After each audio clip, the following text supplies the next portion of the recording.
There's gloom and doom out there. Marc Faber will find it. He's warning investors at this point to prepare for a massive market meltdown, and he joins us live from Hong Kong. Marc, good morning to you. We know that you're warning about this big meltdown. How much of that is because of the fiscal cliff? How much is because of the election? We haven't had a chance to talk to you since the election. What do you think?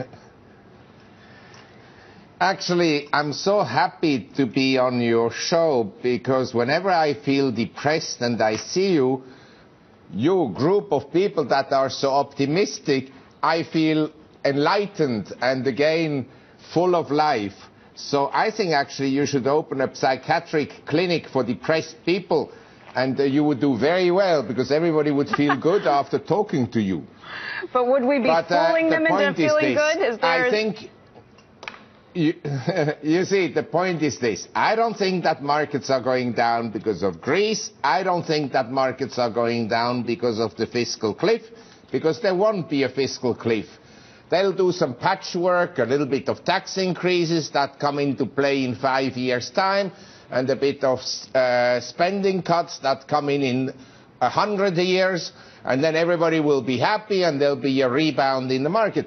But the market is actually going down because I think that corporate profits will begin to disappoint and that the global economy will hardly grow next year or even contract.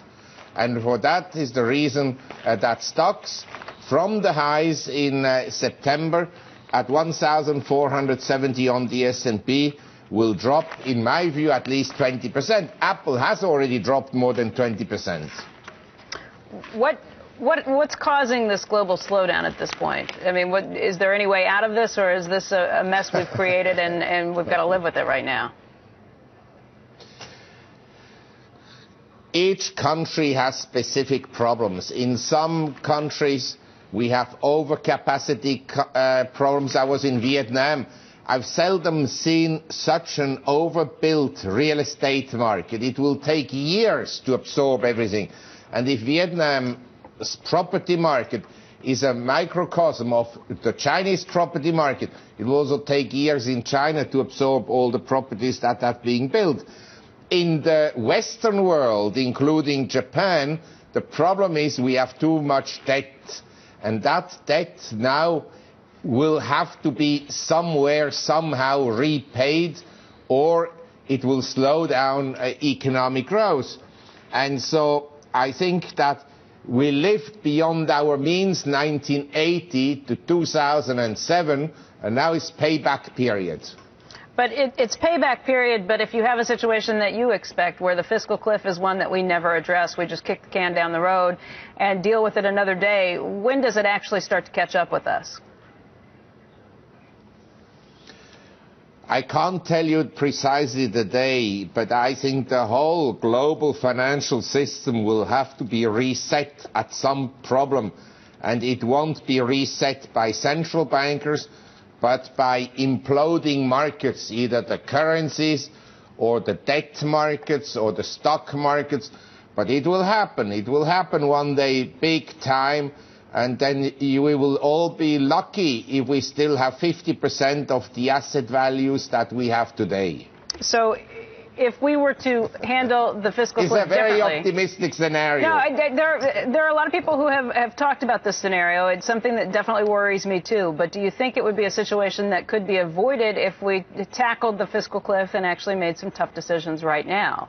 If we grasped at austerity the way some of the Europeans have done it, there are people who say we don't want to do it that way because look at what's happened in Europe. They've gone back into a recession. But is it your thought that we need to deal with this medicine and suffer the pain at some point?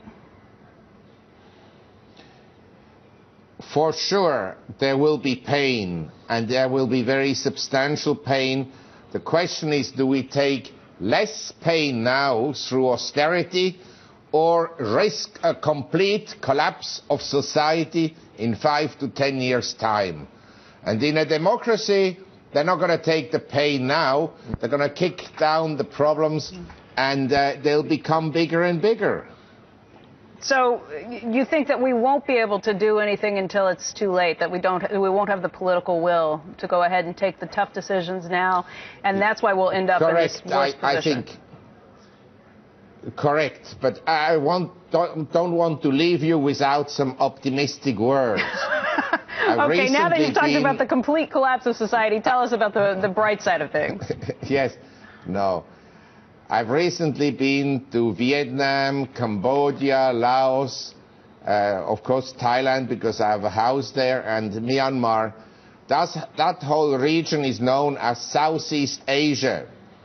And I think that region of 250 million people will continue to grow regardless, because you have a relatively high GDP per capita in Thailand, maybe 3,500, 4,000 US dollar. And the surrounding countries, they have a GDP per capita of, say, only $1,000. And these countries are opening up now. They were formerly communist, socialist countries. And I think that with the trade links and the transportation links that are being expanded, that this region, regardless of what happens in the world, can grow, provided there is geopolitical stability in Asia, which is a big question mark. So in the situation in Vietnam, you said that the housing bubble is going to take years to get through, but you still think the growth statistics will trump that? Yes, but you see, in Vietnam, from the peak exports in 2008 up to today, the export performance of Vietnam has been the best of any emerging market. Better than China, better than Colombia, and much better than, say, Eastern European economies.